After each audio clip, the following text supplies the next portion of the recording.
রোগ হলে নাকি গুনাহ মাফ হয়, তাহলে মানুষ রোগ থেকে রক্ষা পেতে চায় কেন? রোগ হওয়া তো ভালো, গুনাহ মাফ হবে। প্রশ্ন তো সুন্দর প্রশ্ন, মাশাআল্লাহ। রোগ হলে, বিপদ হলে গুনাহ মাফ হয়। প্রশ্নকর্তার প্রশ্ন হলো, যেটা গুনাহ মাফ করে সেটা তো ভালো জিনিস, তাহলে রোগ হলে আবার রোগ থেকে মুক্তির জন্য দোয়া কেন চাই আমরা?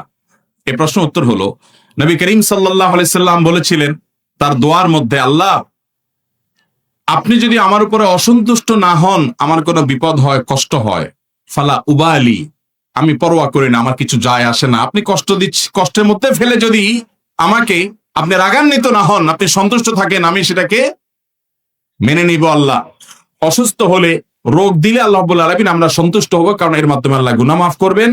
কিন্তু যদি আল্লাহ তাআলা সুস্থতা দান করেন, তাহলে আরো বহু গুনাহ মাফের উপায় আমি বের করতে পারবো, অনেক আমল করতে পারবো যার মাধ্যমে গুনাহ মাফ হবে। এই জন্য ইমানদার সুস্থতা চাইবে, অসুস্থতা না। কিন্তু অসুস্থ হলে সে সবর করবে এবং জানবে যে এর পিছনে কল্যাণ অবশ্যই আছে।